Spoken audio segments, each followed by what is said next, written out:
Imagine a world without the internet. Can you picture it? It sounds unthinkable today, doesn't it?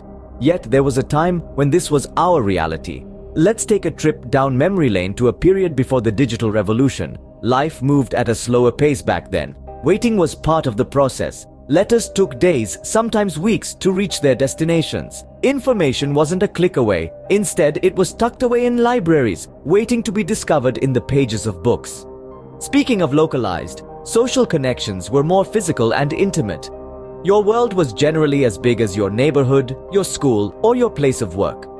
Long-distance friendships and relationships required more effort to maintain. Indeed, life before the internet was fundamentally different. It was a world of patience, discovery, and close-knit communities. But in the late 1980s, a significant change was on the horizon.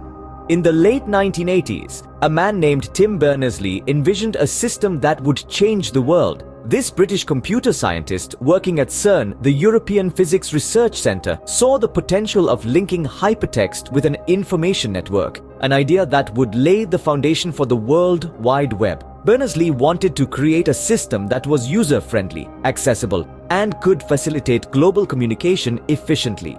His vision was not merely about creating a network, it was about creating a platform that would transform the way people interact with the world.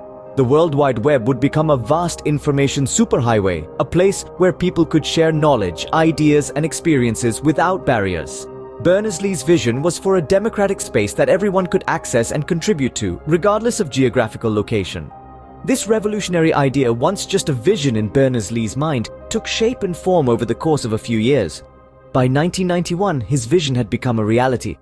The World Wide Web was more than just a technological innovation. It was a cultural phenomenon. Suddenly, the world became a smaller place, a global village connected by invisible threads of digital communication. The web opened up new avenues for conversation, allowing us to interact with people thousands of miles away, as if they were sitting right next to us at a cafe. It wasn't just about communication, though. The World Wide Web democratized information. It broke down the barriers of knowledge, making it accessible to anyone with an internet connection. No longer were we dependent on libraries or encyclopedias. The world's information was now at our fingertips. But perhaps the most profound impact was on our social interactions. The web has globalized our society in a way that was unimaginable before. We have friends from different corners of the world, we understand diverse cultures, we empathize with global issues. The web has woven itself into the very fabric of our daily lives. So let's go back to our initial question. Can you imagine your life without the internet? Take a moment and think about it. Picture a world where you can't just Google the answer to a burning question that pops into your mind. Imagine not being able to connect with a friend halfway across the world with just a click.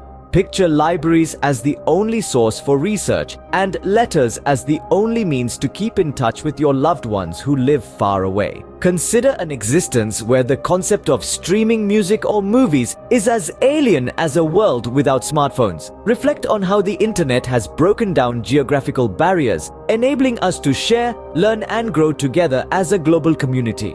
It's a tough task to visualize life without the internet. It's hard to imagine, isn't it? That's the power of an idea, an invention, a revolution. That's the power of the World Wide Web.